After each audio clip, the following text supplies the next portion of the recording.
guys, welcome to my YouTube channel. It's me again. It's me, Jessica A. Escobella. So for today's video, I'm going to give you my reflection about the life of Dr. Jose Rizal. So first, so we start in June 1861. Jose Portasio Rizal Mercado E. Alonso Realunda was born in Calamba in the Philippines. So, Jose Rizal Portasio Realunda was born in Calamba, Laguna Province. At the early age of 3, the future political leader had already learned the English alphabet, and by the age of 5, Jose could already read and write. So, at the age of 3 of Rizal, he already know how to read and in he already know how to read alphabet, and at the age of 5, Jose Rizal already know how to read and write. He is a brilliant student who became proficient in multiple languages. Jose Rizal studied medicine in Manila. So, in 1882, he traveled He traveled to Spain to complete his medical degree. While in Europe, Jose Rizal became part of the propaganda movement connecting with other Filipino who wanted reform. So, he also wrote his first novel, Noli Me Tangere, which is in English, Touch Me Not, and a work that detailed the dark aspects of Spain's colonial rule in the Philippines, with particular focus on the role of Catholic friars. So, Jose Rizal wrote his first novel, which is titled Noli Me Tangere, and translated in English, which is Touch Me Not. So, the book was banned in the Philippines, though copies were smuggled in. Because of this novel, Rizal returned the Philippines in 1887, was cut short when he was targeted by police. Rizal had been very vocal against the Spanish government, but in a peaceful and progressive manner. For him, the pen was mightier than the sword. So, when Rizal said that the pen was mightier than the sword, so it says that Rizal, sa mituo pa si Rizal na mas mas mightier ang ballpen kaysa sa mga swords na ginagamit. So while in Barcelona, Rizal contributed essay, poems, allegories, and editorials to the Spanish newspapers. So, La Soledad, most of his writings, both on his essays and editorials, centers on individual rights and freedom. So, sa tanan gi pambuhat ni Rizal, nagkon siya, ang mga kahulugan ato is kanang para ma-freedom ang Philippines o ang iyahang mga kababayan, specifically for the Filipino people. So especially daw sa mga katulad nato na mga Filipino. As a part of his reforms, he even called for the inclusion of the Philippines to become a province of Spain.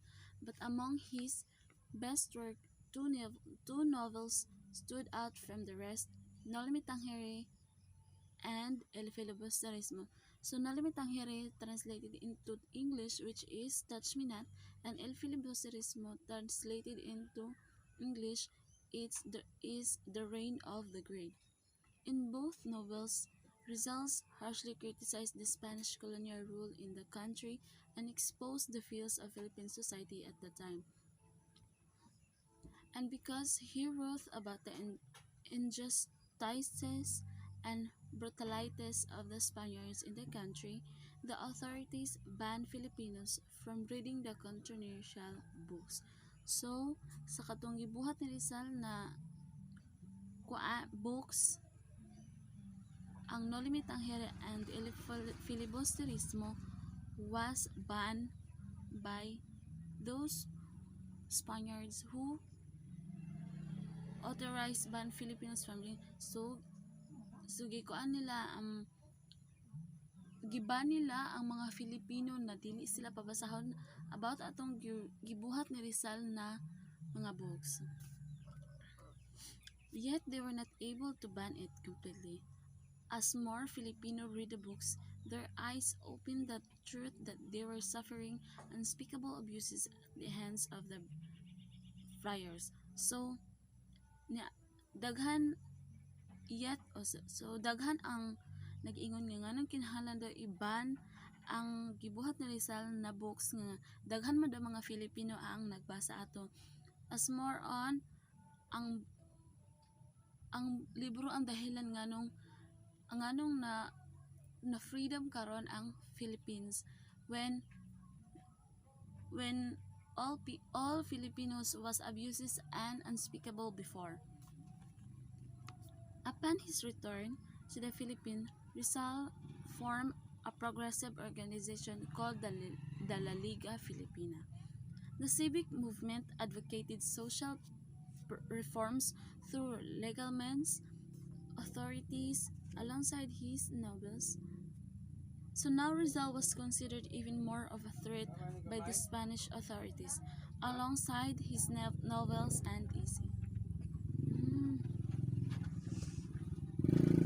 So which ultimately led to his exile in Dapitan in northern Mindanao. So sa Rizal kay naara siya sa Mindanao siya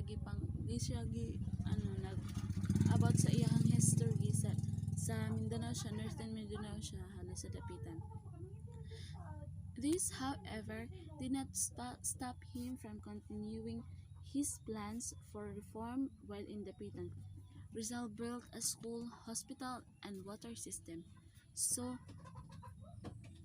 walay nakapagpugong sa mga plano ni Rizal when naa siya sa kanang Dapitan. Nagbuhat siya og si Rizal nagbuhat siya og nagbuhat siya og eskwelahan, hospital, and water system. Then, he also taught farming and working on agriculture projects such as using abaca to make props. Daghan pa siya kanang mga gipambuhat na mga other inventions niya. In 1886, Rizal was granted leave by then Governor General Blanco after volunteering to travel to Cuba to serve as doctor to yellow fever victims. But at that time, the Katipunan had a full-blown revolution and Vital was accused of being associated with a secret militant society. So in 1886, nagrant si Rizal na lakaw sa governor. Then si General Blanco nag-volunteer siya para mo-travel siya sa Cuba para matabangan niya ang mga fever victims. On his way to Cuba, he was arrested in Barcelona and sent back to Manila to stand for trial before the court-martial. So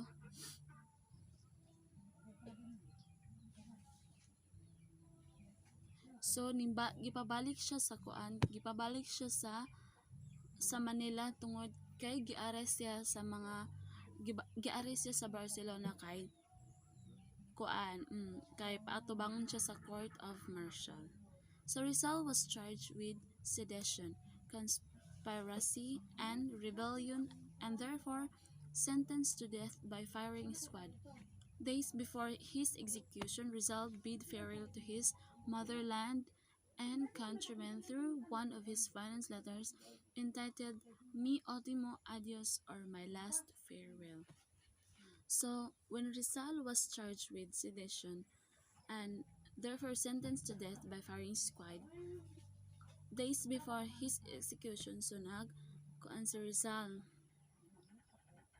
nagbilin siya og sulat para sa iyahang mga countrymen, which is entitled Mi Ultimo Adios, or in English, My Last Farewell. So, Dr. Rizal was executed on the morning of December 30 in 1996 in what was then called Bagumbayan, now referred to as Luneta. So, when Rizal executed in 1896 in December 30 in the morning, it was then called Bagumbayan. So, sa karon ato nga days, ginatawag na siya Luneta. So, today, Dr. Rizal's brilliance, compassion, courage, and patriotism are greatly remembered and recognized by the Filipino people. So, tanan gipambuhat ni Rizal, tanan iyang gibuhat na nalimitang hiri ang il filibusterismo, and ang iyang pagka-greatly sa mga iyang mga countrymen and fellow men, naging greatly remembered. So dili jud siya malimtan sa mga Filipino na iyahang naligtas sa mga pag-abuse sa mga Spaniards before. So his two novels are continuously being analyzed by students and professionals.